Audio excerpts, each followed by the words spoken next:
Salam kebajikan. Rahayu. Baik, pada kesempatan kali ini kami dari kelompok 5. Kami akan menjelaskan terkait dengan kerajaan Goa Tolo. Sebelum lebih lanjut, izinkan kami untuk memperkenalkan diri terlebih dahulu. Saya Ajrul Mitra Satriawan. Saya Grace Alfiani. Saya Nurul Fitri. Saya Ridho Alfiansyah Budiman. Baik, selanjutnya saya akan menjelaskan tentang kerajaan Goa Tolo. Kerajaan Goa Tolo merupakan kerajaan Islam terbesar di wilayah Sulawesi Selatan, tepatnya di Semenanjung Barat Daya. Didirikan pada abad ke-16 yang dikenal juga sebagai Kerajaan Makassar.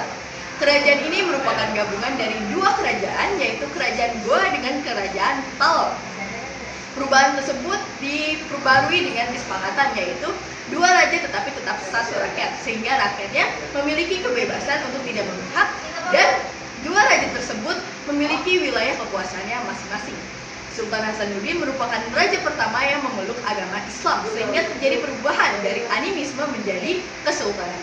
Di bawah pimpinannya, Goa Tolo berhasil menjadi pusat perdagangan Nusantara di wilayah bagian timur. Kemudian menjadi pemimpin perjuangan yang melawan penjajah di wilayah Makassar. Oke, di sini saya akan menerangkan tentang raja-raja Goa Tolo. Sebelum kerajaan Goa Tolo menjadi kerajaan Islam, kerajaan Goa Tolo terdiri dari kerajaan Hindu-Buddha yang dipimpin oleh Tumarung Baini, raja pertama awal abad ke-14. Selanjutnya, yang kedua Tamasalangga Baraya, masa jabatan 1320 sampai 1345. Selanjutnya, setelah masuk ke dalam Kesultanan Islam, Goa Tolo dipimpin oleh yang pertama Sultan Alauddin, masa jabatan 1593 sampai 1639. Yang kedua ada Sultan Malikus Said, masa jabatan 1639 sampai 1653. Selanjutnya yaitu ada lagi Sultan Hasanuddin, masa jabatan 1653 sampai 1669. Dan masih banyak lagi. Oke, selanjutnya saya akan menerangkan tentang kehidupan politik Goa Tolo.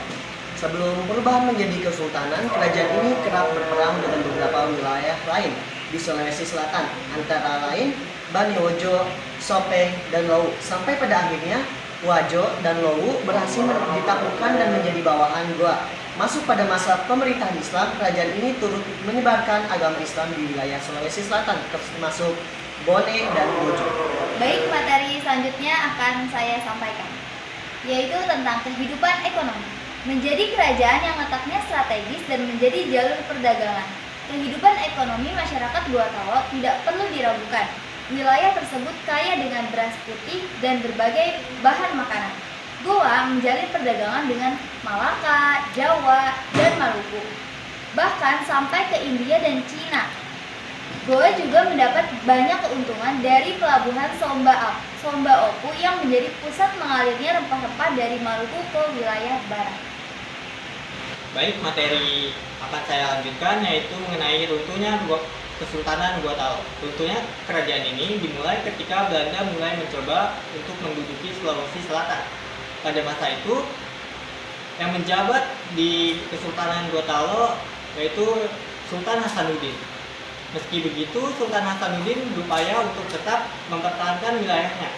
Bahkan ikut turut serta untuk membela bumi pertiwi dari jajahan Belanda. Pada masa itu, Belanda bekerja sama dengan Raja Bone.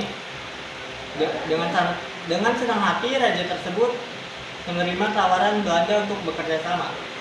Setelah berperang dengan Belanda, naasnya Sultan Hasanuddin harus kalah dan menyerah dengan menandatangani perjanjian Bongaya yang sangat merugikan wilayah Goa Tolo. Baik, demikianlah materi yang dapat kami sampaikan. Kami akhiri, billahi taufiq wal hidayah. Wassalamualaikum warahmatullahi wabarakatuh. Dan terima kasih.